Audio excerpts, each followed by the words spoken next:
লাখো শহীদের রক্তের বিনিময়ে অর্জিত আমাদের প্রিয় বাংলাদেশ, যে দেশে আমরা এখনো বুক ভরে নিঃশ্বাস নিয়ে বেঁচে আছি।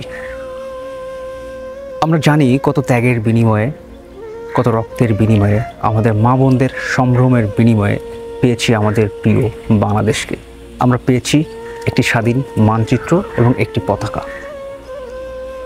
যে সকল বীর সন্তান এবং বীর মুক্তিযোদ্ধার মাধ্যমে আমরা আমাদের এই বাংলাদেশকে পেয়েছি, তাদের ভিতরে অনেকেই আছেন লোকচক্ষুর আড়ালে প্রত্যন্ত অঞ্চলে।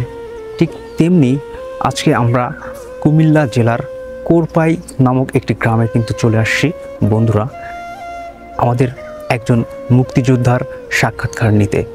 সকলকে অভিনন্দন এবং শুভেচ্ছা জানাচ্ছি আজকের এই আয়োজনে। প্রিয় বন্ধুরা, আমরা কিন্তু এই মুহূর্তে মহান সেই মুক্তিযোদ্ধার সামনে বসে আছি। চলুন আমরা শুরুতেই ওনার মুখ থেকে ওনার পরিচয়টা আগে আমরা জেনে নেই। শুরুতে আপনার নাম বলবেন এবং আপনার ঠিকানাটা যদি একটু বলতেন। আমার নাম মোহাম্মদ শামসুল হক ভূঁইয়া।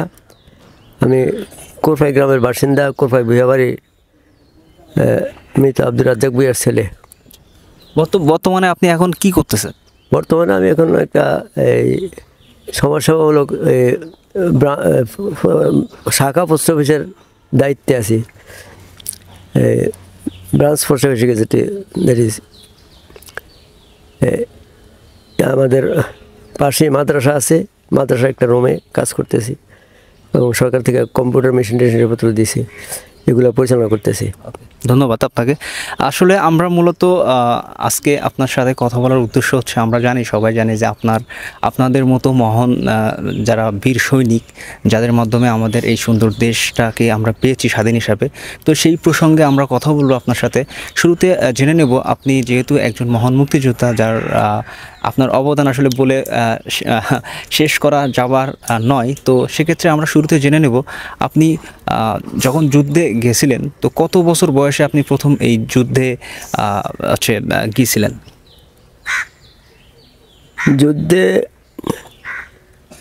যাওয়ার প্রাথমিক মনোভাব এটুকু ছিল না, কিন্তু আমি তৎকালীন মানে যুদ্ধের সময় আপনার বয়সটা কত ছিল? যুদ্ধের সময় বয়স আমার date of birth 1947 September, 21 September. তো এই হিসাবে 71-এ কত হয়? 24-25 বছর। আচ্ছা, 24-25 বছর। আমরা বুঝতে পারছি 24-25 বছরে আপনি প্রথম যুদ্ধ করছিলেন। তো আপনি ট্রেনিং তো অবশ্যই নিয়েছিলেন, যুদ্ধ করার জন্য অবশ্যই ট্রেনিং নিতে হয়। তো সেক্ষেত্রে আপনি ট্রেনিং কোথা থেকে নিয়েছিলেন? এখানে যে ভারতের ওমপি একটা ট্রেনিং সেন্টার হয়েছে নতুন, জি আচ্ছা আচ্ছা, ওইখানে আমরাই গিয়ে এটার উদ্বোধন করছি। ওকে, ধন্যবাদ। এর পরবর্তীতে আপনি যে সেক্টরে যুদ্ধ করছিলেন, সেই সেক্টরের নাম সহ কোন কমান্ডারের আন্ডারে যুদ্ধ করছিলেন? আমাদের সেক্টর কমান্ডার ছিলেন মেজর হায়দার। তারপরে 2 নম্বর সেক্টর মেজর হায়দার দায়িত্বে আমরা যুদ্ধ করছি। যে আপনি খুব অল্প বয়সে, একদম খুব তরুণ বয়সে আপনি যুদ্ধে গেছিলেন। তো এর পরবর্তীতে আমাদের খুবই জানার আগ্রহ যে যখন আপনারা যুদ্ধে ছিলেন, যুদ্ধ করার সময়, সেই সময়টাতে তো অনেক সময় দেখা যাচ্ছে যে দিনের বেশিরভাগ সময় বা ম্যাক্সিমাম সময় বাইরে থাকতেন। তো সেই সময়টাতে আপনি কি পরিবারের সাথে কোনো ধরনের যোগাযোগ রাখতে পারতেন? না, একদম বিচ্ছিন্ন অবস্থায় ছিলাম। কোনো যোগাযোগের তখন মাধ্যম তো মোবাইল ছিল না, আর আমরাও আসলাম দূরে।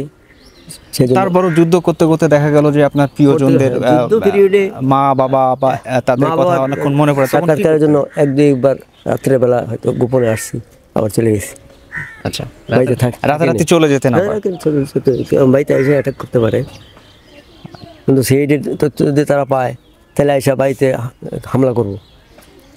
তখন মনে আসলে কোন ভয়টা বেশি কাজ করতো? মনে তো তখন আমরা খুব নির্ভীকভাবে, আর বিশেষ করে আমি খুব দুঃসাহসিকের কাজ আমি করছি। আচ্ছা, এমন কি কখনো হয়েছে যুদ্ধ করতে করতে দেখা গেল যে আপনারই কোনো সহপাঠী বা বন্ধু একই সাথে যুদ্ধ করতেছেন একই সেক্টরে, তো হঠাৎ আপনার চোখের সামনে আপনার কোনো বন্ধু বা সহপাঠী যুদ্ধ করতে করতে মারা গেছে বা পাখানা বাহিনী মেরে ফেলছে, তখন কি করতে? 3জন আমার সামনে মারা গেছে।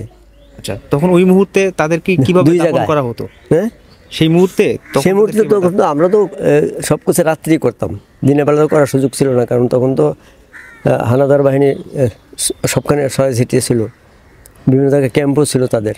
আচ্ছা আচ্ছা, আস্তে আস্তে না ওরা ক্লোজ করছে, আমরা যখন অ্যাটাক করে তাদেরকে হেস্তনেস্ত করতে পারছি তখন কেন তারা আস্তে আস্তে ক্লোজের দিকে গেছে। আচ্ছা আচ্ছা।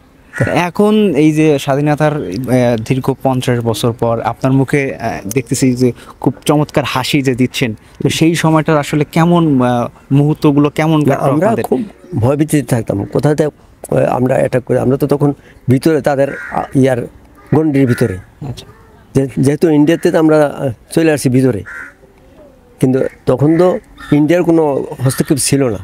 লাস্ট স্যার আমার আরেকটা কোশ্চেন ছিল আসলে, এখন তো বর্তমান সময়ে আমরা হয়তো বা স্বাধীনতা সেই যুদ্ধ দেখিনি, হয়তো বই পড়ে জানছি বা আপনারা যারা এখনো আমাদের মাঝে জীবিত আছেন তাদের মুখ থেকে শুনছি, তো সেই সময়টা সেই বয়সটাতে আপনারা কি মনে করে আসলে কিসের উদ্দেশ্যে কেন অত অল্প বয়সে মনে করলেন যুদ্ধে যাওয়া উচিত, কি মনে হয় আপনার? সবচেয়ে বেশি এফেক্ট করছে আমাদেরকে যে তারা যখন গ্রামে গঞ্জে নারী নির্যাতন এবং জ্বালাও পড়া আরম্ভ করছে, পাশের গ্রাম জ্বালাইছে, তারপরে নারী নির্যাতন করছে পাশের বাড়ির আমাদের, নারী নির্যাতন নারী নির্যাতন হয়েছে এবং ধরপাকড় আরম্ভ করছে, দোষী নির্দোষী যাচাই বাছাই করছে না।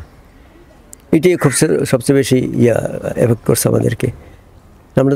আমরা থাকতে পারবো না, বাঙালিদেরকে তারা এটা করবেই আর করছেও ওই মুহূর্তে। আচ্ছা, যদি এমন কোনো ঘটনার কথা আপনার সাথে বলি যে ধরেন যুদ্ধ করার সময় আপনার যুদ্ধ চলাকালীন সময়ে বা পুরা 9 মাস ধরে যে আপনারা যুদ্ধ করছেন, এই সময়কার ভিতরে এমন কোনো ঘটনা আছে যে ঘটনাটা এখনও আপনার মনে হলে আপনি আঁতকে ওঠেন বা ভয়ে সেই আতঙ্কটা আপনার ভিতরে এখনও কাজ করে, এমন কোনো ঘটনা বিভীষিকাময় ঘটনা কি আপনার মনে পড়ে যেটা এখনও আপনার মাঝে মাঝে মনে হলে আপনি? আমাদের পাশের বাড়ির জি 2টা লোক ধরে নিয়ে গেছে রাত্রের বেলায়, ভোর রাত্রে এসে অ্যাটাক করে তারা, পাশের বাড়ির 2টা লোক, তারা সহোদর ভাই, তারা 5 ভাই ছিল, 2 ভাই ধরে নিয়ে এই মেলটা আছে যে এখানে নিয়ে তারপর এখানে গুলি করে হত্যা করে গেছে। আপনার চোখের সামনে? আমার চোখের সামনে না, আমি পরে জানতে পারছি, তখন তো আমি আউটে দূরে যুদ্ধের অবস্থাকালে আছে, কিন্তু পাশের বাড়ি তারা। তখন আপনারা খাওয়া দাওয়া আসলে কিভাবে করতেন? আমরা তো জানি সবসময় যুদ্ধের সময় খাওয়া দাওয়া থাকতে হতো, আল্লাহর উপর নির্ভরশীল, প্রস্তুতি নিয়ে থাকতে হতো। এই খাওয়া দাওয়ার ব্যাপারটা আসলে কিভাবে করতেন আপনারা? আমরা যেই বাড়িতে গেছি ওই বাড়ির লোকেরা মেহমান হিসেবে আমাদেরকে স্বেচ্ছায় খানার অ্যারেঞ্জমেন্ট করছে এবং তারা খাওয়াইছে। আচ্ছা, তারা সেভাবে হচ্ছে নিজেদের তারা কমিটি করে নিয়েছে গ্রামের মধ্যে, আপনাদেরকে খাওয়াতো? হ্যাঁ, আমাদেরকে খাওয়াতো। আমরা বাড়ি বহু বাড়িতে খাইছি আমি। দেশ 7ই মার্চের যে ভাষণ, ওই ভাষণ শোনার পরে তখন আপনার মধ্যে বা আপনাদের মধ্যে কি ধরনের অনুপ্রেরণা সৃষ্টি হয়েছিল? তখনকার তো আমরা মনে করতাম শতকরা 90% ছিলাম এই স্বাধীনতার পক্ষে, কিন্তু বাস্তবে কিন্তু 90% ছিল না। আচ্ছা, দেখলাম যে না, শতকরা 75 থেকে 80 এর বেশি হবে না। যাক, তবুও পক্ষ বিপক্ষ থাকেই, দুনিয়া ধরা সবখানেই আছে। 80% যেখানে আছে তো 20% তেমন সুবিধা করতে পারবে না। এই মনোবল নিয়ে আমরা খুব সাহসিকতা ঝাঁপিয়ে পড়ছিলেন। আচ্ছা, আরেকটা ব্যাপার জানার ছিল আপনার কাছে, সেটা হচ্ছে যে ধরেন আপনারা 9 মাস ধরে যুদ্ধ করেছেন, তো এই যুদ্ধ করার ভিতরে অনেক সময় অনেক মানুষ একঘেয়েমি লেগে যায়, হ্যাঁ, সবসময় তো একই কাজ, হয়তো বা মনোবল ভেঙে যায়, নষ্ট হয়ে যায়। তো যুদ্ধ করতে করতে এমন কোনো সময় হয়েছে যে যারা আপনারা একই সেক্টরে একই গ্রুপে যুদ্ধ করছেন তাদের ভিতরে কেউ মনোবল ভেঙে গেছে বা তাদের একটা অনিচ্ছা চলে আসছে ভিতরে, এবং ওই মুহূর্তে কিভাবে তাদেরকে জাগ্রত করতেন, তা কিভাবে তাদের মনোবলটা আসলে বাড়াতেন? এরকম কোনো ব্যবস্থা ছিল সে সময়? ব্যবস্থা এটুকু ছিল যে যার একটু অলসতা দেখা দিয়েছে তাকে হয়তো সময় ছুটি দেওয়া হয়েছে যে তুমি বাড়িতে ঘুরে আসো। ওই সময় তারা বাড়ি যেতে পারতো, ছুটি দেওয়া হতো? হ্যাঁ, যারা যাওয়ার সুযোগ আছে, কিন্তু আমাকে ছুটি দিলে আমি আসতে সাহস করতাম না দিনের বেলায়, যেহেতু আমি মেন রোড পাশে আছি, এখান থেকে সবসময় ইয়ার চলাচল আছে। আমি খুব কম আসলেও রাত্রেবেলা। তো সংগ্রাম মোমেন্টে আমি 2-3বারের বেশি আসিনি সম্ভবত বাড়িতে। আচ্ছা, আর বাকি দেশ স্বাধীন হওয়ার পরে খোলামেলা আসছি আর কি। দেশ যেদিন স্বাধীন হয়ে গেছে, ওই দিন আপনার কি মনে হয়েছিল, কেমন লাগছিল আসলে? ওই দিন তো মনের একটা আনন্দে আমরা আত্মহারার মতো হয়ে গেছি আমরা আনন্দ উল্লাস করতে করতে তারপরে ইয়ে করছি। স্বাধীনতার আগ মুহূর্তেই আনন্দ আমরা হয়ে গেছে, কারণ চতুর্দিকে আমরা যখন অ্যাটাক করে ফেললাম, আমি স্বাধীনতার মোমেন্টে 2 দিন আগে না 3 দিন আগে এই আমার নেতৃত্বে আমার দলের কমান্ডার ছিল বাইরে দূরে, আমার নেতৃত্বে 1400 আর্মি এই চান্দিনা থানার একবারপুর ধরে, আচ্ছা চান্দিনা থেকে 2 মাইল দক্ষিণে, ওইখান থেকে তাদেরকে সারেন্ডার করে থানা তাইনা সুপর্দ করছি। কাজ করলে মন প্রাণ দিয়া, তাহলে দেশের কল্যাণ এবং ভবিষ্যৎ মঙ্গল হবে। এইটি কিন্তু বর্তমান প্রজন্মের উপদেশের সার কথা। ওকে, প্রিয় বন্ধুরা, আমরা গল্পে কথায় কথায় অনেক তথ্য কিন্তু আমরা পেয়ে গেছি এবং তার অভিজ্ঞতা, সেই যুদ্ধ সময়কার অভিজ্ঞতা আমরা জেনেছি। তো এটাই ছিল আজকে আমাদের মুক্তিযোদ্ধার একদম তার ব্যক্তি জীবনের সব অভিজ্ঞতা আমরা জানলাম। তো এটাই ছিল আজকের আমাদের আয়োজন। সকলকে ধন্যবাদ, সবাই ভালো থাকবেন, সুস্থ থাকবেন এবং অবশ্যই দেশের জন্য কাজ করবেন, দেশকে ভালোবেসে দেশকে আরও এগিয়ে নিয়ে যান, এটাই হচ্ছে আমাদের একমাত্র কাম্য। সকলকে ধন্যবাদ।